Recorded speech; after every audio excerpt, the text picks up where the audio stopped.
O mercado para devs em 2025. Se prepare. Esse é o vídeo aqui do Código Fonte TV. Não é muito a minha intenção ficar reagindo a vídeos. Mais uma vez, eu acho que existem outros canais que fazem isso muito melhor do que eu. Mas eu estava assistindo esse vídeo e eu achei que ele tem uns pontos interessantes. Eu já fiz um outro vídeo falando sobre quais faculdades fazer, quais tecnologias para 2025 eu acho que valeriam a pena, fariam sentido. Então vamos acompanhar aqui junto. Já temos um levantamento sobre os investimentos em tecnologia que as empresas farão em 2025. E nesse bolo existem também demandas para devs, óbvio, né? Bora ver isso e entender se o mercado vai voltar a ficar aquecido? Esse é o CDF Café de hoje. Para de enrolar, hein? Se inscreve aqui no canal e bora ver isso. Só para deixar claro, é um vídeo de 19 minutos. Então talvez seja um pouquinho maior do que eu estou acostumado a fazer, né? Mas vou tentar, à medida que eles forem falando alguma coisa, que se eu achar que está passando um pouquinho ali do ponto, eu adianto o vídeo e aí a gente vai tentando pescar ali as coisas que são mais importantes.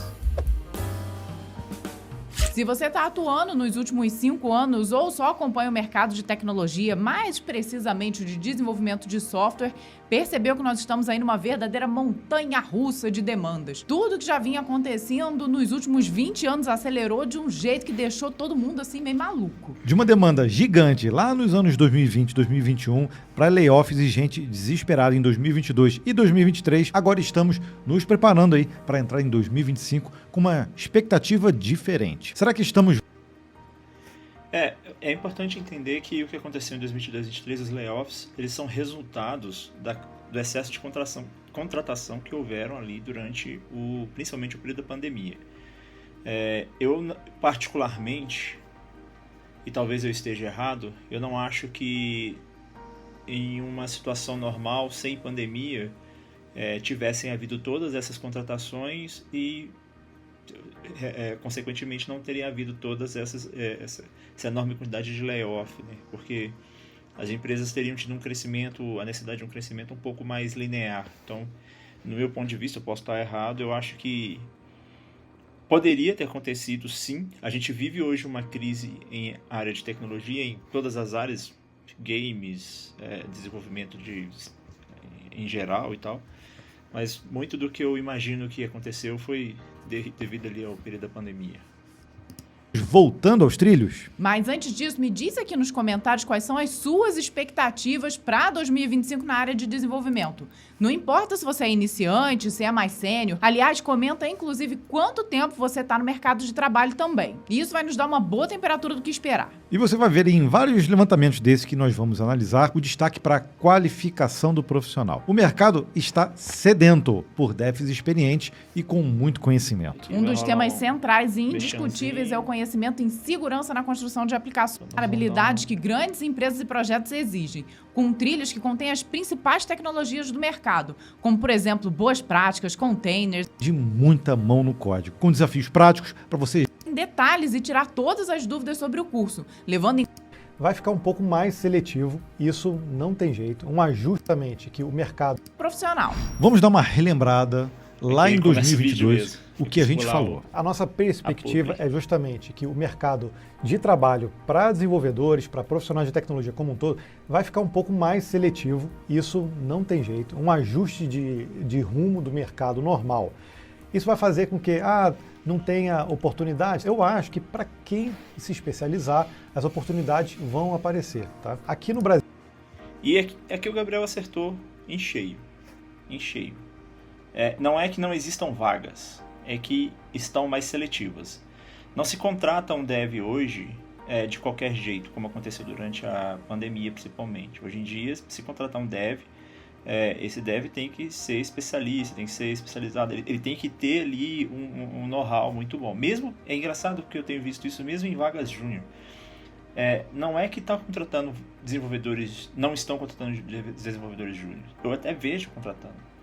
Mas o que eles pedem é que esse desenvolvedor júnior não seja um júnior cru, não seja um estagiário, por exemplo. Alguém que não tem nenhuma experiência.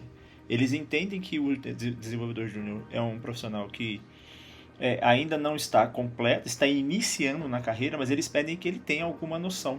né? E essa noção ela vai ser testada. Pô, vamos ver se você realmente é um dev ali júnior, se você realmente entende o que você está fazendo. Isso é o que eu tenho visto. Então, Gabriel aqui acertou em cheio. No Brasil, a gente ainda vê Gabriel, né, vagas, bastante vagas abertas, tem muitas empresas boas. Lá fora, a gente acha também que esse movimento que está sendo feito, assim que esse problema econômico ele começar a solucionar, a gente vai ver a volta da demanda para essas empresas e as contratações também. Só que a gente tem que saber o seguinte, uma vez que a coisa cai e precisa fazer um ajuste, ela não vai voltar aos patamares que estavam. A gente tem que ajustar a nossa expectativa em relação a isso. E aí, será então que 2025 é o ano da mudança? Vamos voltar a crescer aí na nossa área? Dá uma olhadinha só nesse levantamento. É da Spiceworks, tá? Eu dei uma traduzida aqui pelo navegador para a gente poder acompanhar. Vamos ver se ele fica bom aqui para a gente ler. Eu vou deixar o link desse levantamento também aqui no vídeo, tá? Que ele é bem completo, tem muita informação. E vale ressaltar aqui que a tradução do navegador não fica muito perfeita, né, gente? Mas a gente vai ajustando aqui. Ele dividiu aqui em 3 capítulos e uma conclusão. E o que a gente quer ver é justamente quanto que as empresas estão dispostas a investir em TI, né? Qual é o orçamento de TI que ela vai ter para o próximo ano. Claro que quando a empresa vai fazer investimento em TI, muitas vezes ela pensa num longo prazo, né? Não é só um ano, ela tem que pensar às vezes em 3, 4, 5 e muitas vezes até 10 anos. Só que a gente começa a ver essa mudança, eu já vou me adiantando, em 2024, tá? As empresas voltaram, tanto é que a gente não viu tantas notícias mais daquelas demissões em massa, né? Verdade, acho que 2023 foi ali o ano de ajuste, principalmente dessas grandes empresas. Então ali naquele momento os layoffs foram assim pesados. 2024, acho que em 2024 ainda aconteceram alguns layoffs, alguns grandes, mas foram realmente mais pontuais. Pelo que eu pude ver, assim, não houveram grandes layoffs em grandes big techs. Mandou ali teve algum número, eu acho que foi realmente um número mais de acerto, mas eu não vi um número muito grande de layoffs dessa vez, não. 2023 foi mais tenso mesmo. Coisas já estavam mais certas, né? Então, era justamente aquele ano de transição para 2025. Então, bora ver isso aqui. E aqui de cara ele já diz, 64% das organizações planejam aumentar seus orçamentos de TI em 2025. Espera-se que os gastos totais com TI cresçam 9% ano a ano. Então, a partir de 2025, já começando realmente voltar os investimentos. E olha isso, 54% das empresas planejam aumentar os gastos com IA generativa e 52% planejam aumentar os orçamentos de segurança. Isso aí também já dá uma pista do que está por vir, né? Em termos de demanda de mercado. Nós tivemos recentemente... Inteligência artificial vai ser a palavra aí durante longos anos. Eu não sei dizer se isso é bom, mas vai acontecer. Recentemente, num evento da NVIDIA, falando um pouquinho desse último ano e já provisionando o ano de 2025, obviamente, inteligência artificial com todo o foco, e os diretores todos deram algumas palavras, e o Jomar, que é DevRel, que ajuda justamente os desenvolvedores, então está extremamente ligado na nossa área, falou uma frase que me chamou a atenção, que foi justamente que nós vamos ter ali que adaptar os nossos sistemas para falar em linguagem natural, utilizando justamente inteligência artificial. Então, eu acho que esse é o momento que nós estamos vivendo, né? Uma outra frase que me marcou foi também, ele falou assim, GPU boa é GPU quentinha. Outro número também desse levantamento, 43% das empresas pretendem aumentar o tamanho da equipe de TI contra apenas 6% que planejam diminuir. Está mostrando já o caminho que está sendo traçado. Lembrando que esse levantamento é feito de uma forma global, tá? Então a gente não está falando do mercado brasileiro ou da América Latina, é uma sensação global. Obviamente, cada país vai ter o seu momento, né? Então a gente tem que ver como que vai ser aqui no Brasil, mas lembrando também que o nosso mercado, ele é globalizado hoje. Então, quando a gente... ele é globalizado entre algumas boas aspas, né? Apesar de a gente ter visto um aumento muito grande nos desenvolvedores remotamente, trabalhando para empresas fora do Brasil, as empresas que atuam de forma multinacional, empresas que trabalham para outras empresas fora do Brasil, ainda são ali uma quantidade pequena. Então, eu não sei dizer se, por exemplo, essa realidade seria totalmente aplicada no Brasil. A gente tem que se manter o pé no chão, mas eu concordo que a pesquisa é feita de uma forma mais global, mas ela não é feita olhando para países do terceiro mundo. Elas estão olhando, posso estar errado, mas elas estão olhando ali os países do primeiro mundo, olhando principalmente ali Estados Unidos e países da Europa, né? Mas ok, faz sentido. A gente enxerga esses movimentos, a gente tem que pensar também no mercado lá fora. E um outro ponto que está sempre também em evidência quando se fala de mercado de tecnologia, ó, 57% dos líderes sêniores de tecnologia acreditam que contratar talentos de TI é difícil, em meio a lacunas difícil. de habilidades. Então, aí está a especialização. É o que acontece, né? A gente fala, às vezes, tem muitos devs chegando no mercado e, às vezes, esse pessoal está difícil de se alocar. E, ao mesmo tempo, quem tem já alguma experiência e quem está ali muito capacitado está sendo brigado a preço de ouro no mercado, né? Mas fica até o final do vídeo que a gente vai falar. Eu acho que essa é uma coisa que eu vejo isso na atual empresa que eu trabalho, né? Existem empresas que precisam de uma mão de obra um pouco mais generalista, né? Empresas que geralmente atuam em mais de um segmento ao mesmo tempo. Tu vai atuar ali com desenvolvimento de app, desenvolvimento de games, desenvolvimento de software, e aí vai atuar com PHP, JavaScript, Python, .NET. Essas empresas elas vão passar por enorme dificuldade. Na grande maioria das vezes são empresas outsourcing, são empresas que fazem terceirização de funcionário. Esses caras estão tendo muito problema em encontrar bons profissionais porque eles não têm uma empresa, uma tecnologia, né, um foco ali tecnológico. Acho que empresas que atuam por si só e procuram no mercado contratações diretas, essas empresas vão saber mais o que elas estão fazendo. Falo porque é algo que eu estou vendo, né? Eu trabalho numa empresa, por exemplo, uma empresa que eu trabalhei um tempo atrás, ela era focada, ela tinha multi-tecnologia e agora está fechando tudo com .NET e JavaScript. Então,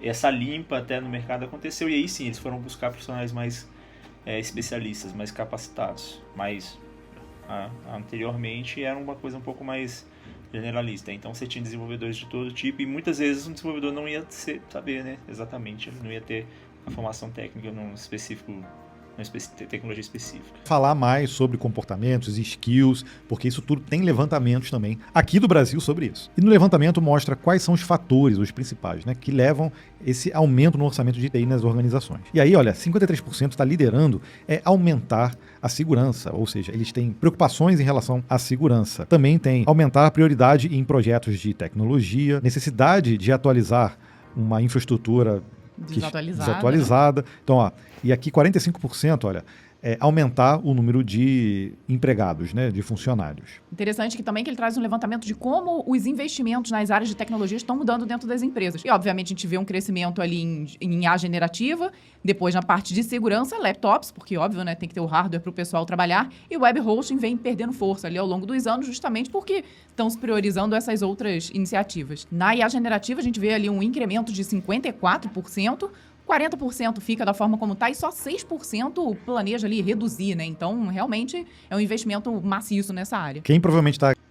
Lembrando que, quando eles falam de IA generativa, a gente não está falando só dos profissionais que vão criar novas inteligência artificial, novos tipos de inteligência artificial. Está falando também das pessoas que vão usar a inteligência artificial de alguma forma, né? Conexão com as APIs, né? Integração, esse tipo de coisa. Então, só para... Quando as empresas falam, vamos investir em inteligência artificial, eles estão falando disso. Nem toda empresa vai criar um projeto de inteligência artificial novo do zero. Isso aí é muito caro e acho que nem a grande maioria das empresas não vai querer fazer isso. Planejando reduzir com IA é que realmente não deve ter tido uma boa experiência, pelo menos não nesse momento. Né? Ou então exagerou o investimento antes, né? Pode ser. Né? E sobre, então, o número de funcionários, né, de incremento. A gente já falou já lá no início e eles têm também essa divisão por ano. Então, 43% das empresas, olha, em 2025, planejam aumentar. 51% não tem mudança e só 6% é que realmente vai fazer uma diminuição. Né? Você vê que em relação a 2024 já há um incremento aqui. Né? Então, isso é importante para a gente ver como que vai se portar aí o mercado de trabalho, não só em 2025, mas também nos próximos anos. E a Forrester também faz levantamentos sobre a área de desenvolvimento, mas ela focou justamente na previsão dela sobre inteligência artificial generativa. Então, nesse levantamento dela, ela mostra que realmente o uso de IA deu uma demanda maior até para o mercado, porque tem muita empresa nesse movimento e isso vai aumentar em 2026, em 2027. Você vê que tem empresas que só vão realmente começar a investir nos próximos anos, né, com essa tecnologia. E isso realmente vai mostrar uma necessidade da gente se especializar, não só em usar como ferramenta de produtividade, mas também enquanto implantação, né? A gente saber das melhores soluções que existem no mercado, a gente tem que ter mais essa skill aí dentro do nosso cinto de utilidade. Pois é, realmente uma quebra de paradigma, né? Como aconteceu lá atrás, onde a gente só tinha os sistemas que eram baseados em inputs de texto e passou para a área visual, né? Quando o Windows, principalmente, caiu no gosto da galera, então passou a ser muito comum. Tivemos o uso da internet, que também foi outra quebra, e agora a gente vê essa mudança justamente da implementação das inteligências artificiais conversacionais dentro dos sistemas. Então é algo que daqui para frente acho que não vai mudar, né? Então, nesse levantamento, Não, e vai só aumentar, vai ser cada vez mais assim. Uma coisa importante, sim, por exemplo, inteligências artificiais como Copilot, para ajudar no desenvolvimento de código, ou mesmo o ChatGPT. Agora, o ChatGPT desenvolveu uma ferramenta que eu achei muito legal, que é a Lusa, que ela pode praticamente rodar o código localmente na própria inteligência artificial. Isso é incrível. Existe uma tendência cada vez mais da gente usar a inteligência artificial. Eu mesmo uso no meu dia a dia, inclusive pago a versão mais barata do ChatGPT ali, $20 por mês, para poder usar ele com mais frequência, né? Fazer mais requisições no dia. E assim, me ajuda muito. Lógico, sempre alertando para isso, tem que se saber usar ChatGPT, Copilot, qualquer uma dessas inteligências artificiais. Não é uma coisa tão trivial, mas eu acho que cada vez mais a gente vai cair no uso disso. Indica que 49% dos desenvolvedores esperam ou usar ou já estão usando um assistente de GenAI. A nossa pesquisa a gente perguntou também agora. E a grande maioria já está usando inteligência artificial como ferramenta de produtividade. E engraçado que aqui eles também falaram sobre substituição, né, de mão de obra. Pelo menos uma organização tentará substituir 50% dos seus desenvolvedores por IA e falhará. Na pesquisa de desenvolvedores da Forrester 2024, os desenvolvedores indicaram que gastam cerca de 24% do seu tempo codificando. Então, para a gente realmente bater o martelo sobre esse assunto, o tempo restante é gasto fazendo designs, escrevendo testes, corrigindo bugs e reunindo-se com partes interessadas, os stakeholders, né? Portanto, embora desenvolver código, é engraçado isso. Desenvolver software não é sobre escrever código, nunca foi. É sobre você fazer leitura de situação, é sobre você entender cenários, é sobre você conversar com outros profissionais, é sobre você estar no dia a dia daquele negócio. Isso que é desenvolver software. Escrever código é uma coisa que eventualmente você vai fazer. Esperemos que a produtividade dos desenvolvedores melhore com o uso de assistentes de codificação, de AI. É fácil ver que os desenvolvedores estão fazendo muito mais do que apenas escrever código. Posso bater palmas aqui? É o que a gente fala também aqui nos vídeos, né? Direto. Então, obviamente, a gente está vendo que o uso da inteligência artificial está gerando oportunidades. Há pouco tempo, a gente já até trouxe isso aqui para quem acompanha a gente. A pergunta é, será se no Brasil as empresas já estão tendo essa visão? Que vazou uma informação a respeito de salários da Microsoft. E, assim, o pessoal ficou chocadíssimo. Né? Você olha aqui, por exemplo, nesse site, o Levels, ele mostra, por exemplo, quais são as profissões lá, e você tem os engenheiros de IA, e você tem os níveis, né? Ele tem level 60, 62, senior, ele tem vários, né?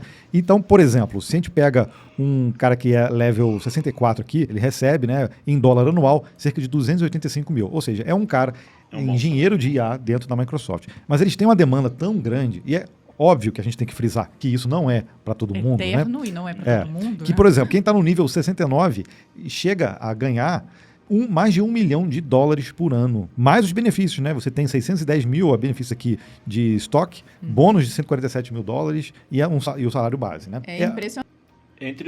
Até entre os melhores desenvolvedores, isso vai ser uma porcentagem muito pequena, tá? É uma galera especialista mesmo. É a galera nível ciência, assim, nível cientista mesmo. Um cara que vive para isso. Mesmo entre os desenvolvedores, isso não vai ser algo tão comum de ser achado. Impressionante, mas a gente vê, é uma oportunidade de mercado. Se o mercado está necessitando muito desses gênios que estão surgindo e que são pessoas, assim, realmente com conhecimento absurdo para estarem trabalhando nesse patamar aqui, o mercado vai absorver a esse preço, né? Pois é, mas isso, tirando esse exemplo da Microsoft, se a gente jogar isso para outros cenários, outras empresas, obviamente não vai chegar nesse valor aqui, porque é um cargo muito específico, mas a gente mostra que existe sim demanda agora, nesse momento, para pessoas que são especialistas nessa área. É claro que com o tempo, e poxa, todo mundo agora estudando sobre isso, com o tempo essa demanda ela vai ser preenchida e a tendência de alguns anos é que os salários não fiquem nesse patamar, certo? A gente tem que ter noção. À medida que forem aparecendo mais pessoas especialistas nessa mesma área, a tendência é que esse salário seja dissolvido entre esses profissionais. A questão é quanto tempo isso vai levar e se isso vai... Eu acho que é mais uma questão de tempo. Eu acho que inevitavelmente em algum momento vai acontecer. Mas pode demorar muito tempo para que esses especialistas desse nível apareçam de uma forma um pouco mais abrangente. Disso, porque senão vai todo mundo correr atrás, achar que vai todo mundo ganhar $1 milhão agora e tem espaço para 100 mil, 200 mil, 300 mil pessoas ganhar isso. E não, o negócio é que quem tiver antenado no que está acontecendo no mercado nesse momento vai aproveitar as melhores oportunidades. Isso é fato. E só como curiosidade, esse levantamento da Force também coloca o Rust, que a gente fala bastante lá no nosso podcast.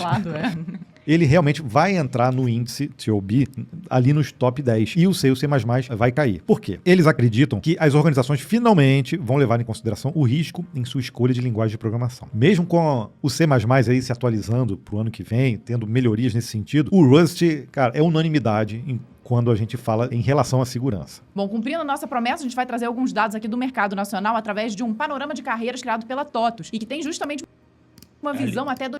Ali, quando eles falam do Rush, eles estão falando sobre tecnologia mesmo. Eu não sei. Eu acho que o C++, principalmente, tá há tanto tempo aí, né? Mas, enfim, faz sentido.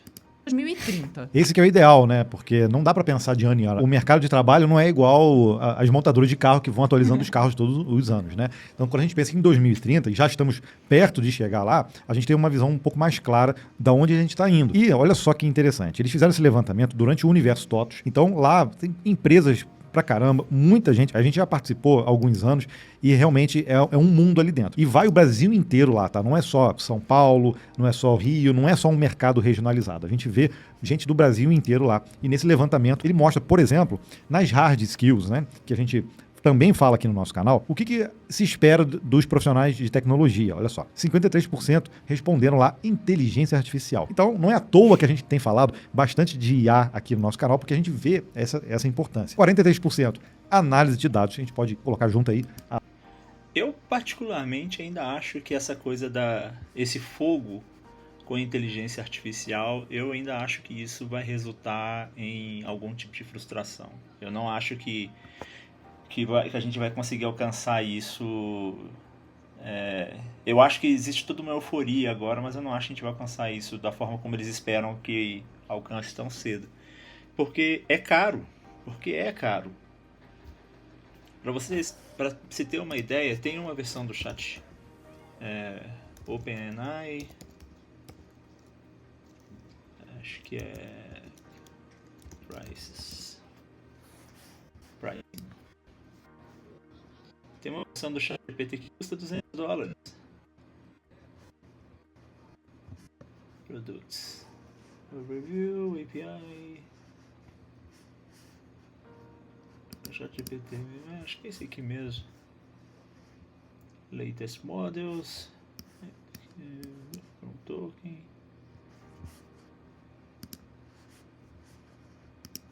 Esse aqui que tem que olhar.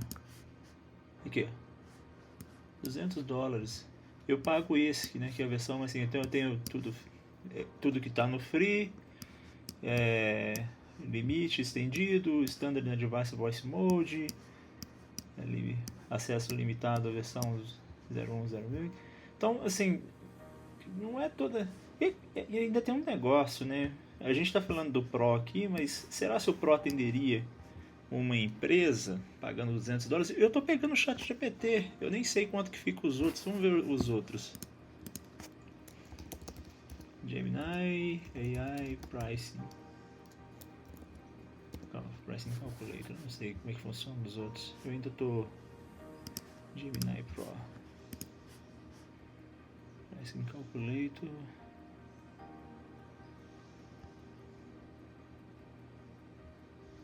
Espação em branco, né?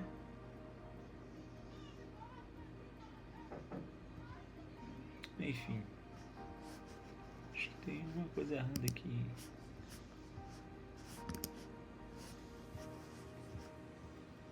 Enfim. Mas tem uma coisa errada aqui, tá... Não tá aparecendo nada. Tem uma coisa... Uma tela branca aqui. Então, assim, é um negócio que é muito caro. Eu não sei se ainda vai ser tão barato. Então, acho que vai chegar um momento que as empresas vão ficar, cara, não faz sentido eu ficar investindo. Eu acho que vai haver um boom nos próximos anos, 2025, 2026 talvez. E aí, depois disso, provavelmente vai ter um decrescimento, porque... Pelo menos é o meu ponto de vista, né? Se você parar pra pensar, por exemplo, em empresas do Brasil, se eu chegar para uma empresa do Brasil que está querendo desenvolver uma ferramenta agora e falar, vamos pegar de $200, tem essa ferramenta aqui que é $200. O dólar é R$6, 2 vezes 6, R$1.200 por mês. Parece pouco, mas não é. Não é. Principalmente quando a gente está falando de quantidade de requisições, né? Mas... A ciência de análise dados, de dados já faz. E tudo que está envolvido. Quando a gente fala de inteligência artificial, a gente tem que saber que tecnologias estão envolvidas aí. Análise de dados, que tecnologias, linguagens, tudo que está em volta desse ecossistema. Ou seja, a gente fala também de programação, de linguagens, mas essas são as tecnologias que realmente os desenvolvedores, eles também têm que se especializar, né? Tem que conhecer. Bom, continuando, tem ali a própria programação com 28%, cibersegurança com 27%, então realmente a gente está vendo todo o mercado tomando muito cuidado, obviamente, com a parte de segurança nos softwares, análise de negócio, porque aí já entra um pouquinho uma visão um pouco mais macro. É preciso realmente ter a parte de análise do negócio para desenvolver bons softwares. Big Data, obviamente, cada vez mais a gente gera mais dados e dados, então para que a gente consiga analisá-los, a gente precisa também ter um bom conhecimento de Big Data. Então é uma promessa aqui do canal também, a gente tem que falar mais sobre ciência de dados, análise de dados, é uma área super importante, não é a nossa especialização, mas a gente também pode falar sobre isso aqui, trazer até profissionais também para trazer mais informações sobre essas skills. Né? Como sempre, a gente não pode deixar de fora também as soft skills, que a gente sabe que elas são extremamente importantes para todos os profissionais. Inteligência emocional ali no topo da parada com 41%. Trabalho em equipe com 31%. Pensamento analítico e crítico com 29%. Eu acho essas três, assim, trio parada dura, né? É realmente impossível trabalhar bem e ser um bom profissional sem conseguir aprimorar cada uma delas, né? E inteligência emocional, a gente também tem falado bastante aqui no canal, inclusive no último vídeo que a gente falou sobre para vencer a procrastinação, a gente fala sobre isso também. Ou seja, esse é o caminho para a gente poder realmente se tornar melhor profissionais, tá? Então, esse levantamento mostra realmente aonde, às vezes, você mesmo pode melhorar. Bom, e olha só que interessante, justamente pensando em 2030, o relatório traz ali quais são as profissões mais importantes para o mercado brasileiro. 33% votou ali no analista e cientista de dados. Ou seja, mais uma vez, reforçou o que a gente disse, né? 30% é profissional de saúde mental, ou seja, porque esse levantamento não foi feito só com profissionais de tecnologia, tem gente de RH, gente de gestão também de negócios. Então, vai aparecer vários tipos de profissões, né? 30% especialista em IA e Machine Learning, 27% analista de segurança da informação e 22% analista de inteligência de negócios. Agora, a gente vê que mesmo fazendo um levantamento com várias áreas, a área de tecnologia fica em foco ali, né? E, obviamente, a parte de saúde mental é algo que a gente precisa. Realmente, acho que é o mal do século que está acontecendo hoje em dia. Tá todo mundo trabalhando num ritmo muito acelerado, o mundo tá muito acelerado. Então, mentalmente, acho que a gente tem que aprender a lidar mais com as emoções e esse novo mundo que anda chacoalhando a gente. E como sempre falamos, nossa área, assim como todas as outras, é influenciada pelos ciclos econômicos, tá? Então, é impossível separar isso. Para os próximos 3 anos, eu, pessoalmente, acredito, ao menos no mercado global, nós vamos ter muitas oportunidades aparecendo na área de desenvolvimento. Então, se capacitar nunca foi tão importante. Em relação ao Brasil, nós temos aqui vários desafios internos para superar e o próprio mercado de trabalho está mais globalizado do que nunca. Então a gente tem que ficar sempre de olho lá fora no que está acontecendo. Foi exatamente o que eu falei lá no início do vídeo, tá? Não esqueça então de comentar sobre a sua visão para os próximos anos. Eu espero... Acho que aqui eles acabaram. E aí, qual que é a minha conclusão sobre esse assunto, cara? Eu acho que... Eu gosto muito do site do Código Fonte TV. Eles têm visões bem interessantes, porque eles têm empresa, então acho que faz todo sentido eles olharem também, principalmente para o mercado nacional. Eu não sei se eles trabalham para fora do Brasil, mas faz todo sentido. E eu concordo, cara, muito com o que eles falaram. Acho que a partir de 2025 é aquele negócio, todo o mercado faz o ciclo, então eu estou imaginando que a gente estava na parte de baixo e agora a gente vai começar a subir de novo, poder iniciar um novo ciclo, né? E aí deve-se haver uma quantidade maior de investimento. Eu estou numa expectativa bem boa. Eu já tenho recebido insights da empresa que eu trabalho, inclusive sobre novos projetos, sobre novos clientes, sobre aonde eles querem investir. E inteligência artificial, vez ou outra, sempre aparece, então a gente tem que se acostumar com isso. Como eu disse, eu não sei se isso vai ser algo que vai perdurar muito tempo, mas vai existir uma demanda com certeza. Eu acho que no Brasil talvez em uma escala muito menor, porque, como eu disse, é caro e todas essas ferramentas são baseadas em dólar, em euro, então eu não acho que vai ser um negócio muito barato, não. Eu particularmente acho que isso vai ter ali vai ter uma grande demanda no início, mas eu acho que com o tempo deve dar um decréscimo, mas é aquele negócio, deve dar um decréscimo para depois subir de novo. E aí na hora que subir, eu acho que aí sim, vai ser um definitivo. Aí a gente está falando talvez de algo entre 5, 10 anos, não sei, vamos ver. O que importa para mim é que no momento eu ainda acho que está muito incipiente, eu acho que ainda está muito novo. As ferramentas são boas, eu uso o ChatGPT para me ajudar com questões de codificação em algumas tarefas. O Copilot também é muito bom, o Gemini também é muito bom. Tem outras ferramentas de inteligência artificial que fazem esse trabalho muito bem, mas eu ainda acho que está muito incipiente. Eu não acho que vai chegar a tomar empregos, mas deixar programadores mais eficientes faz com que eu, ao invés de contratar 10 programadores, eu contrate apenas ali, talvez metade. Porque esses caras vão ficar mais eficientes. Então, eu não acho que é a inteligência artificial que vai tomar um emprego. Eu acho que a especialização desses caras, e quem for inteligente vai se especializar, esses caras vão suprir necessidades que antes eles não conseguiam suprir por causa de tempo, por causa de performance, por causa de uma série de outras coisas. Enfim, esse é um ponto de vista meio genérico. O vídeo deles é muito bom. Eu acho que 2025 vai começar a ser vai voltar a ser um ano muito bom para tecnologia de informação, para TI. Então, qual é a sua opinião, cara? Deixa aí nos comentários o que você acha, como você enxerga o ano de 2025. Você acha que esse ciclo dos layoffs acabaram? Será que a gente vai retornar, vai ter isso de volta em algum momento? Eu acho que, pelo menos por enquanto, tomara que não, né? Eu espero que não. Deixa aí nos comentários, deixa o seu curtir, se inscreve no canal, dá uma ajuda pra gente e até breve.